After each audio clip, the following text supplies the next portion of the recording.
डीआरएन public senior secondary school बाड़का खटका मोड़ पर स्थित है, जो कि ग्रामीण अंचल में पिछले कई वर्षों से शिक्षा के क्षेत्र में बेहतरीन कार्य कर रहा है। डीआरएन पब्लिक सीनियर सेकेंडरी स्कूल के समस्त अध्यापकगण शिक्षा, संस्कार, अनुशासन के साथ बच्चों के सर्वांगीण विकास को बढ़ावा देते हुए देश, राष्ट्र, समाज निर्माण में अपना अग्रणी योगदान दे रहे हैं। पिछले कई वर्षों में डीआरएन पब्लिक सीनियर सेकेंडरी स्कूल का बोर्ड का परीक्षा परिणाम भी 100% रहा है। डीआरएन पब्लिक सीनियर सेकेंडरी स्कूल के प्रिंसिपल कपिल वेंसला जी ने सभी अभिभावकों से आग्रह करते हुए कहा कि आप अपने बच्चों को अच्छी शिक्षा प्राप्त करा करके उन्हें देश का अच्छा नागरिक बनाएं। डीआरएन पब्लिक सीनियर सेकेंडरी स्कूल में क्यों जरूरी है अपने बच्चों का एडमिशन कराना, आइए देखते हैं और सुनते हैं क्या कहना SS news Vaman news channel पर अपने इस इंटरव्यू के माध्यम से DRN public senior secondary school के प्रिंसिपल कपिल वेंसला जी का। दर्शकों नमस्कार, आप देख रहे हो एसएस न्यूज़ 5252। देश निर्माण, राष्ट्र निर्माण और समाज निर्माण में जिस तरीके से शिक्षक व स्कूल की भूमिका होती है, तो आज पहुंचे हैं डीआरएन पब्लिक सीनियर सेकेंडरी स्कूल जो खटका मोड़ बाड़का में स्थित है, और हमारे साथ मौजूद हैं डीआरएन पब्लिक सीनियर सेकेंडरी स्कूल के प्रिंसिपल कपिल वेंसला जी। उनसे जानेंगे कि 2025 और 26 नए सत्र की शुरुआत हो चुकी है, उनका क्या कहना और कितने वर्षों से वो शिक्षा के क्षेत्र में कार्य कर रहे हैं। सर, बहुत बहुत स्वागत है हमारे खास कार्यक्रम में। सतवीर भारद्वाज जी, आपका भी विद्यालय में पधारने पर बहुत बहुत स्वागत है। सर, क्या कहोगे, शिक्षा के क्षेत्र में आप कितने वर्षों से कार्य कर रहे हैं? शिक्षा के क्षेत्र में लगातार हम काफी वर्षों से प्रयास कर रहे हैं और हर वर्ष हम एक अच्छी शिक्षा देने की कोशिश कर रहे हैं बच्चों को, और लगातार ही 2-3 साल में हमारा एक आध बच्चा नवोदय में भी जाता है, और हम लगातार कुछ ना कुछ नई नई चीज़ें स्कूल में बच्चों को सुविधाओं के तौर पर, पढ़ाई के तौर पर देने की कोशिश कर रहे हैं। जैसे अब की बार हमने शुरुआत की है, लाइब्रेरी की शुरुआत की है। एक लाइब्रेरी बनाई है हमने बहुत ही ज़बरदस्त। दूसरा, एक खेल परिसर बनाया हुआ है हमने बहुत ही ज़बरदस्त। उसमें हमने करीबन 50 पेड़ लगाए हुए हैं, और इन 50 पेड़ हमारे 4-5 साल से हैं और काफ़ी बड़े हैं। उनमें भी बच्चे का खेलने का आनंद और अपना जो प्रकृति का आनंद है वो भी लेते हैं। और दूसरा, यहाँ पर ग्रामीण आंचल में हम उन्हें पढ़ाने का प्रयास भी उन पेड़ों के नीचे करते हैं, तो बच्चे को कहीं ना कहीं महसूस होता है कि अपने आप को एक प्रकृति से जुड़ा हुआ महसूस करते हैं।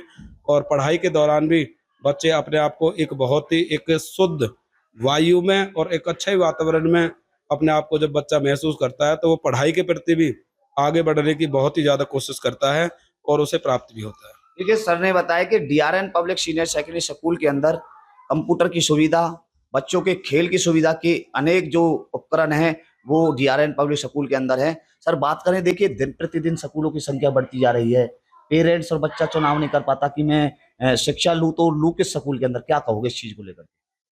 दिन प्रतिदिन स्कूलों की संख्या बढ़ती जा रही है, लेकिन पेरेंट्स भी चुनाव करते समय एक चीज देखें कि सबसे पहले विद्यालय के पास अपनी मान्यता कहाँ तक है। दूसरा पहलू है कि बच्चे को शिक्षा के लिए 2 दिन विद्यालय में भेजें, वहाँ पर बच्चे को देखें कि वो वहाँ पर किस तरह से एडजस्टमेंट कर पा रहा है, या वहाँ की पढ़ाई व्यवस्था किस तरह की है, अनुशासन किस तरह का है, वहाँ पर खेल परिसर की व्यवस्था किस तरह की है। जो लाइब्रेरी की व्यवस्था की बात है, या लाइब्रेरी होनी चाहिए आज के दौर में, उसकी व्यवस्था कैसी है, कंप्यूटर की सुविधा है या नहीं है, वहाँ पर कुछ खाने के लिए कोई सिस्टम है या नहीं है, या फिर साइंस लैब की टेक्निक की बात की जाए तो साइंस लैब भी स्कूल के अंदर है या नहीं है।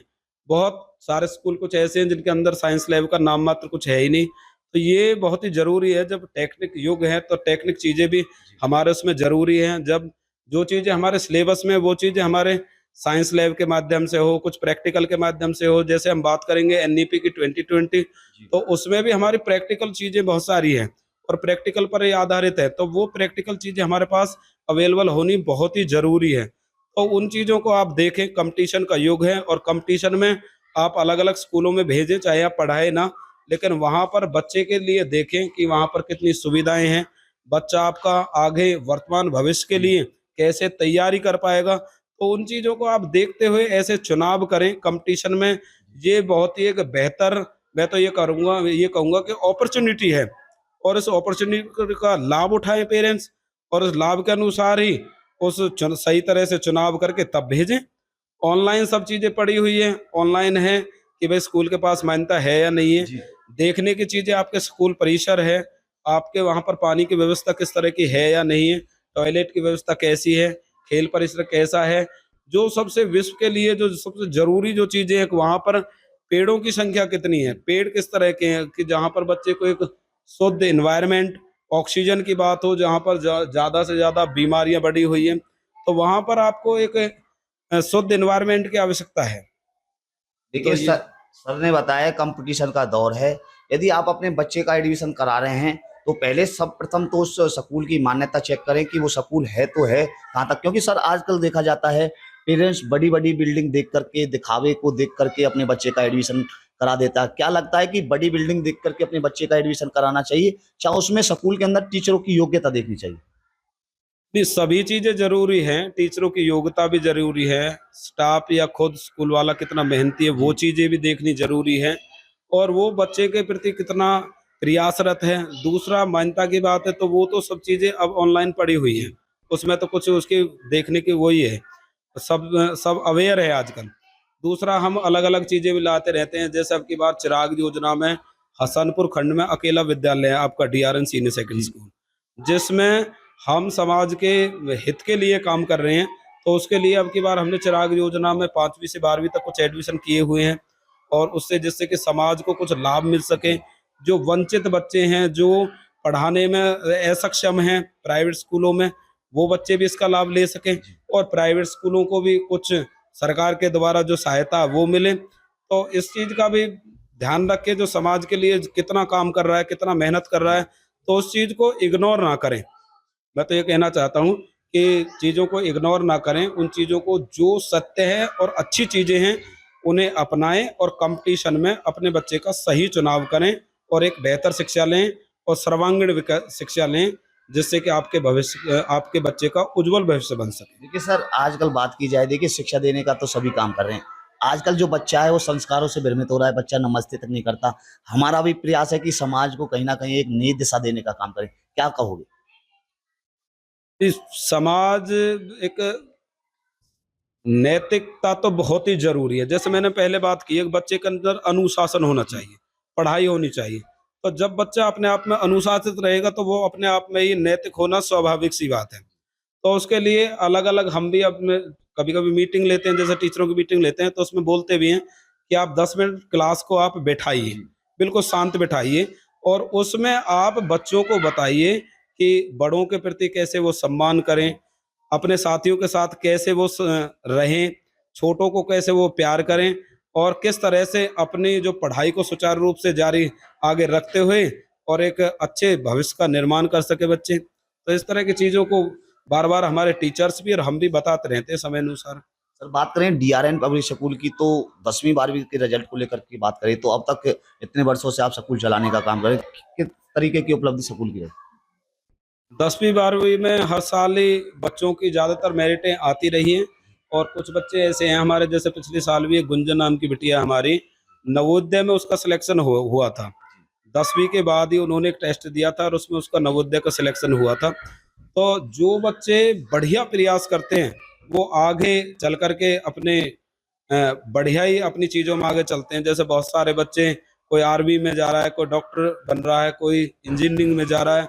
तो अलग अलग उसमें जहाँ पर बच्चे का अच्छा वो रहता है वहाँ पर बच्चा अपना कोशिश करता है और आगे जाता है। और हम ज़्यादातर कोशिश ये भी करते हैं, जो हमारे यहाँ पर जो प्रतिभाएं निखर रही हैं, जैसे अभी अभी एक सिमरन है UPSC क्लियर करके आई है, अभी संडे को हमने और हमारी टीम ने यहाँ पर बुलाकर विद्यालय में उसका भव्य स्वागत किया, जिससे कि बेटियों को पढ़ाने के लिए जो पेरेंट्स है, अभी पेरेंट्स है, वो इस तरफ थोड़े से जागरूक हो। जैसे हमारे बेटे हैं वो कम पढ़ रहे हैं और बेटियां हमारी बहुत ज़्यादा प्रयास कर रही हैं, लेकिन वहाँ पर हम कुछ थोड़ा सा इग्नोर कर रहे हैं उन्हें कि नहीं 10वीं 12वीं के बाद कोई नहीं, हमें यहाँ तक पढ़ाना है।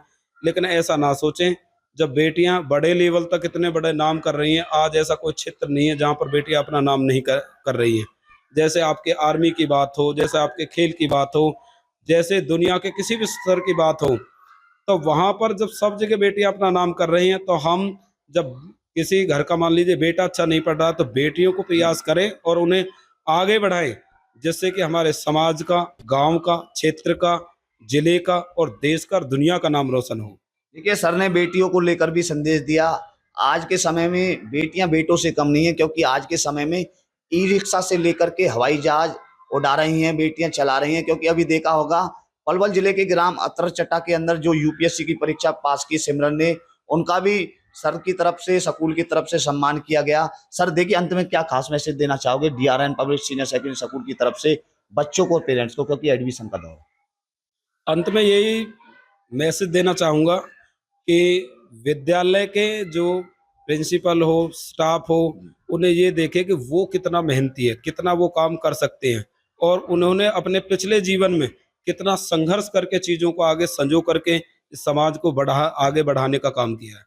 तो समाज उसका साथ दें, जो आगे बढ़ने के लिए कोशिश कर रहा है, और जब उसका आप साथ दोगे, उसका मनोबल बढ़ाओगे, तो यकीनन वो भी समाज को एक नई दिशा देने का काम करेगा। बहुत बहुत धन्यवाद। धन्यवाद सर। देखिए, ये थे हमारे बीच में डीआरएन पब्लिक सीनियर सेकेंडरी स्कूल के प्रिंसिपल कपिल बैसला जी। इन्होंने स्पष्ट तौर पर स्कूल की विशेषताओं को लेकर के बताया और क्या इनकी उपलब्धि स्कूल की रही, कितने वर्षों से स्कूल चल रहा है, शिक्षा, संस्कार, अनुशासन को लेकर के डीआरएन पब्लिक सीनियर सेकेंडरी स्कूल